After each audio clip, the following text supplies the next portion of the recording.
1947 की गर्मी कुछ अजीब थी। पूरे अमेरिका में लोगों को आसमान में ऐसी चीजें दिखाई दे रही थीं जिनकी वो व्याख्या नहीं कर सकते थे। अजीब रोशनी, अजीब आकार। फिर ये हुआ। रोजवेल, न्यू मैक्सिको के पास कुछ क्रैश हो गया। ये कोई प्लेन नहीं था जैसा किसी ने पहले कभी नहीं देखा था। ये सिर्फ एक न्यूज स्टोरी नहीं थी, ये किसी बड़ी चीज की शुरुआत थी। कुछ ऐसा जिसके बारे में हम आज भी बात कर रहे हैं। ये रोजवेल की कहानी है। जुलाई 1947 की शुरुआत में, एक ऐसा समय जब दुनिया अभी भी युद्ध से उबर रही थी। सब कुछ अनिश्चित सा लग रहा था, लेकिन रेगिस्तान में कुछ और भी अजीब हो रहा था। ये सिर्फ एक प्लेन क्रैश नहीं था, ये कुछ अलग था।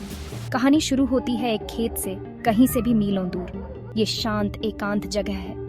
यही इसे किसी गुप्त चीज के होने के लिए एकदम सही जगह बनाता है। और वहां कुछ हुआ, कुछ ऐसा जिसने सब कुछ बदल दिया। फोस्टर रैंच के फोरमैन मैक ब्रेजल को चरागाह में कुछ असामान्य मिला।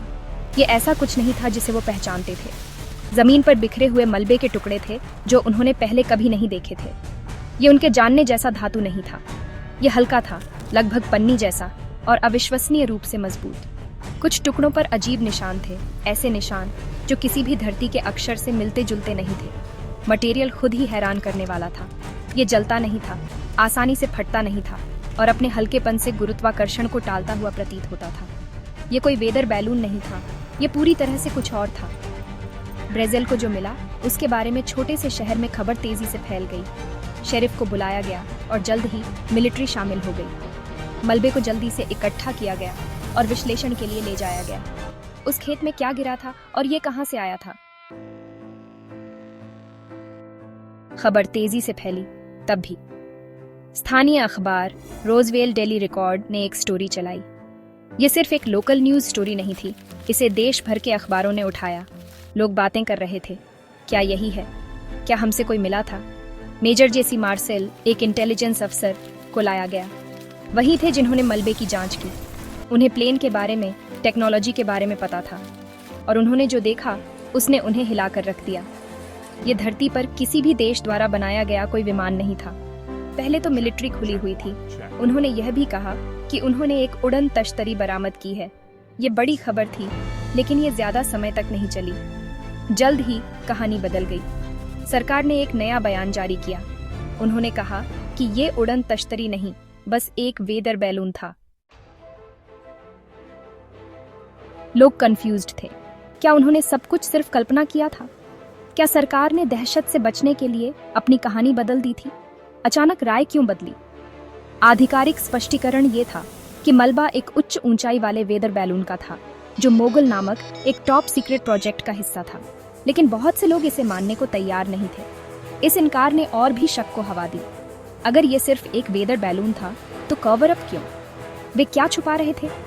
संदेह के बीज बो दिए गए थे, और आने वाले वर्षों में वे बहुत बड़े हो जाएंगे। ये शीत युद्ध की शुरुआत थी, रहस्यों और संदेह का समय। लोग पहले से ही घबराए हुए थे, कम्युनिस्टों और जासूसों के बारे में चिंतित थे। क्या यह मानना इतना मुश्किल था कि सरकार इस तरह की किसी बात को गुप्त रखे? कहानी खत्म नहीं हुई। लोग बातें करते रहे। नए गवाह सामने आए, जिन्होंने कहा कि उन्होंने उस रात कुछ दुर्घटनाग्रस्त होते देखा था। कुछ ने तो पायलटों के शवों को देखने का भी दावा किया। छोटे और कमजोर, इंसान नहीं। अफवाहें फैलीं, डर और आकर्षण से प्रेरित। दूसरे क्रैश साइट के बारे में कहानियां प्रसारित हुईं, जो पहले वाले से भी ज्यादा गुप्त थी। कहा जाता है कि इसमें असली इनाम था, एक अक्षुण्ण अंतरिक्ष यान और उसके एलियन चालक दल के शव। इन कहानियों में दावा किया गया है कि सरकार ने सच्चाई को छुपाने, गवाहों को चुप कराने और सबूतों को दूर करने के लिए बहुत प्रयास किए हैं। रोजवेल की घटना, जैसा कि इसे जाना जाता है, सरकारी गोपनीयता और पृथ्वी से परे जीवन की संभावना के लिए एक दृष्टांत बन गई। ये धीमी आवाज में फुसफुसाई जाने वाली कहानी थी, एक ऐसी कहानी जिसने कल्पना को मोहित कर लिया और अज्ञात के प्रति बढ़ते आकर्षण को हवा दी। सेक्शन 6, रोजवेल फिर से जागा। वर्षों तक रोजवेल की कहानी सतह के नीचे सुलगती रही। फिर 1970 और 80 के दशक में रुचि विस्फोटक हो गई। किताबें लिखी गईं, डॉक्यूमेंट्री फिल्माई गईं। लोग सच्चाई के भूखे थे, जानकारी के किसी भी टुकड़े के लिए जो साबित कर सके कि उन्हें हमेशा क्या संदेह था। हम अकेले नहीं हैं। रोजवेल शहर, जो कभी एक शांत पशुपालन समुदाय था, यूएफओ और सरकारी कवर अप का पर्याय बन गया। पर्यटक दुर्घटना स्थल पर आते थे, उसी जमीन पर चलने के लिए उत्सुक थे जहां कुछ असाधारण हुआ होगा। रोजवेल की कहानी ने अपनी जिंदगी ले ली थी। रोजवेल की घटना सिर्फ उस रात रेगिस्तान में क्या हुआ होगा, इसके बारे में नहीं थी। ये इस बारे में था कि इसने हमारे बारे में क्या कहा। क्या हम अपने ग्रह से परे जीवन की संभावना का सामना करने के लिए तैयार थे, और हमारी सरकार उस सच्चाई को हमसे दूर रखने के लिए किस हद तक जाएगी। सेक्शन 7, सरकार बोलती है। 1990 के दशक में शोधकर्ताओं और जनता के वर्षों के दबाव के बाद अमेरिकी सरकार ने आखिरकार रोजवेल की घटना पर एक रिपोर्ट जारी की। उन्होंने स्वीकार किया कि वेदर बैलून स्पष्टीकरण एक कवर स्टोरी थी, लेकिन उनका नया स्पष्टीकरण लगभग उतना ही विचित्र था। उन्होंने दावा किया कि मलबा वास्तव में सोवियत परमाणु परीक्षणों की निगरानी के लिए एक टॉप सीक्रेट प्रोग्राम का था, जिसमें उच्च ऊंचाई वाले गुब्बारे और प्रायोगिक रडार रिफ्लेक्टर का उपयोग किया गया था। ये स्पष्टीकरण, जबकि अधिक विस्तृत था, रोजवेल के आसपास के संदेह को कम करने के लिए बहुत कम किया। कई लोगों ने तर्क किया कि ये धोखे की एक और परत थी, जनता को खुश करने का एक तरीका, जबकि घटना की असली प्रकृति को गुप्त रखा गया था। अविश्वास और पूर्ण असंस्कृत सच्चाई की इच्छा से प्रेरित होकर बहस छिड़ गई। घटना को दूर करने के सरकार के प्रयास के बावजूद सवाल बने रहे। 1947 में न्यू मैक्सिको के रेगिस्तान में वास्तव में क्या हुआ था? क्या ये शीत युद्ध के व्यामोह और गलत पहचान वाली तकनीक का मामला था, या ये कुछ और था, कुछ ऐसा जिसने ब्रह्मांड की हमारी समझ और उसमें हमारे स्थान को चुनौती दी? सेक्शन 8, रोजवेल की लंबी परछाई।